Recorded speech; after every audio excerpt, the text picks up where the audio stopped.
Salam sejahtera. Anwar gurau sedia rombak kabinet untuk selamatkan Perdana Menteri. Ramai orang yang cuba membuat spekulasi. Kononnya Anwar Ibrahim boleh membuat rombakan kabinet pada bila-bila masa. Adakah Anwar Ibrahim sanggup memecat menteri-menteri yang tidak kompeten, kata mereka. Secara peribadi, saya bersetuju kalau menteri-menteri yang tidak kompeten perlu digantikan dengan orang yang lebih kompeten. Hal ini kerana ada beberapa menteri yang kelihatan seperti tak muncul-muncul. Kadang-kadang Anwar Ibrahim kesian juga, terpaksa mempertahankan diri sendiri. Seakan-akan ada menteri yang tak wujud. Tapi anda nilailah sendiri, siapa menteri-menteri yang kurang kompeten, kurang bekerja. Jadi apabila Anwar Ibrahim bergurau sedia rombak kabinet untuk selamatkan Perdana Menteri, ini menarik perhatian ramai penganalisis politik dan juga pemerhati politik meskipun dia berseluruh. Perdana Menteri Anwar Ibrahim secara berseluruh berkata dia sedia membuat rombakan kabinet sekiranya prestasi Malaysia gagal meningkat dalam ranking daya saing dunia Institut Antarabangsa bagi Pembangunan Pengurusan pada tahun hadapan. Bercakap pada Majlis Mesyuarat Tahunan Dewan Perniagaan Amerika Syarikat di Kuala Lumpur hari ini, Anwar menjelaskan tindakan sedemikian untuk menyelamatkan Perdana Menteri. Merujuk kepada laporan daya saing dunia, satu kritikan utama adalah kegagalan kami atau sekurang-kurangnya kekurangan keazaman dan komitmen untuk melaksanakan beberapa langkah yang kelihatan tidak popular, tetapi kami melakukannya. Jadi pada fikiran saya, itu dengan sendirinya akan menyelesaikan komponen utama kritikan terhadap prestasi ekonomi di Malaysia. Saya berharap insya-Allah tahun hadapan akan mencatat laporan yang lebih baik, kata Anwar. Jika tidak, anda tahu, saya akan dipaksa untuk membuat rombakan kecil dalam kabinet. Itu sahaja cara selamatkan Perdana Menteri, katanya bersambut gelak ketawa hadirin. Anwar berkata demikian ketika memperincikan keputusan-keputusan kerajaan seperti subsidi diesel bersasar dan pelarasan tarif elektrik yang dilihat sebagai tindakan tidak popular. Pagi tadi ketika berucap di Dewan Rakyat, Anwar mengakui kelemahan kerajaan di bawah kepimpinannya berikutan penurunan kedudukan Malaysia sebanyak 7 anak tangga pada ranking daya saing dunia bagi tahun 2024. Semasa sesi soal jawab Perdana Menteri, Anwar mengambil maklum laporan itu dan menggesa pendekatan yang lebih telus terhadap tadbir urus. Anwar berkata dia telah mengarahkan kabinet untuk meneliti laporan tersebut secara menyeluruh dan membincangkan secara terbuka penemuannya.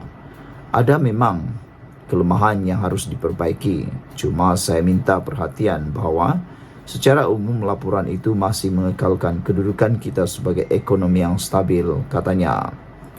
Malaysia jatuh ke tangga ke-34 tahun ini dari tempat ke-27 tahun lepas dalam ranking IMD yang merupakan laporan tahunan komprehensif dan titik rujukan seluruh dunia mengenai daya saing negara. Sebelum ini, bekas Perdana Menteri Muhyiddin Yassin membidas Anwar mengenai perkara itu. Menteri Pelaburan, Perdagangan dan Industri Tengku Zafrul Abdul Aziz sebelum ini menyatakan kedudukan itu akan bertambah baik memandangkan negara kini dipacu oleh peningkatan ekspor produk berteknologi tinggi. Anwar ketika berdiam diri apabila ditanya sekiranya dia akan merombak kabinet akibat kejatuhan ranking itu. Sekian untuk kali ini, jangan lupa tinggalkan komen anda. Salam sejahtera, terima kasih karena bersama dengan saya di Nazilin Unity Channel. Ini isu yang paling hangat berkaitan dengan MAHB. MAHB tidak pernah dijual kepada pihak asing, kata Anwar Ibrahim, mengulas isu yang dimainkan oleh para pembangkang. Ini pencerahan yang harus anda tahu dan share kepada semua orang, karena di luar sana ada banyak maklumat yang bohong, fitnah dan tak benar, dispin, ditunggang dan sebagainya. Perdana Menteri menegaskan Malaysia Airport Holding tidak pernah dijual kepada pihak asing dan terus kekal menjadi milik Malaysia. Datuk Seri Anwar Ibrahim berkata, dakwaan kononnya MHB dijual menerusi pemilikan syarikat asing adalah sama sekali tidak berbangkit. Malah katanya, pegangan saham majoriti MHB dikuasai Khazanah Nasional dan kumpulan wang simpanan pekerja KWSP, iaitu sebanyak 70% meningkat berbanding 40% sebelumnya. Menurut Anwar Ibrahim yang juga Menteri Kewangan, jawatan pengurusan utama iaitu pengurusi MHB dan Ketua Pegawai Eksekutif MHB juga masih diterajui rakyat Malaysia. Anwar berkata demikian menjawab soalan Datuk Muhammad Shahar Abdullah BN Paya Besar pada waktu pertanyaan-pertanyaan menteri hari ini. Muhammad Shahar meminta Perdana Menteri menyatakan penjelasan terhadap keputusan konsortium syarikat pelaburan berkaitan kerajaan terhadap penjualan saham MHB itu.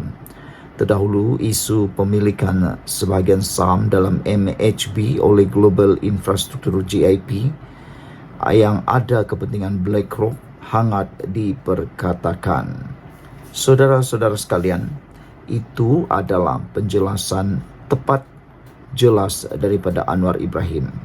Kalau ada spekulasi dan masih ada yang bercakap-cakap tentang cerita kononnya pemilikan sebahagian saham yang hangat diperkatakan, itu adalah kurang tepat. Yang tepat, kata Anwar Ibrahim, sekali lagi ditegaskan, MHB tidak pernah dijual kepada pihak asing. Dan yang menariknya, Anwar Ibrahim menyatakan pegangan saham majoriti MHB dikuasai Khazanah Nasional dan KWSP, iaitu sebanyak 70% meningkat berbanding 40% sebelumnya. Makna kata penguasaan oleh Khazanah Nasional dan KWSP semakin kuat dalam saham majoriti MHB. Itu yang tepat dan anda harus kongsikan. Sekian dulu, kita jumpa lagi. Bye-bye. Salam sejahtera, terima kasih karena bersama dengan saya di Nazilin Unity Channel. Isu hangat pada malam ini adalah isu BlackRock.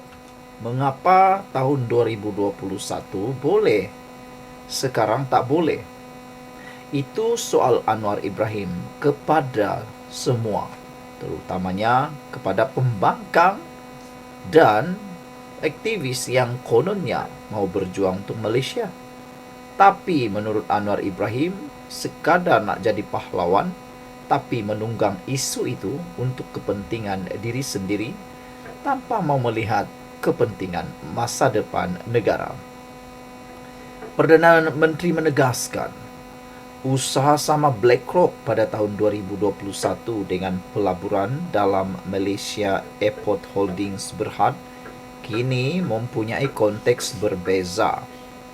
Datuk Seri Anwar Ibrahim berkata, dalam kes MHB tidak pernah ada rundingan secara terus.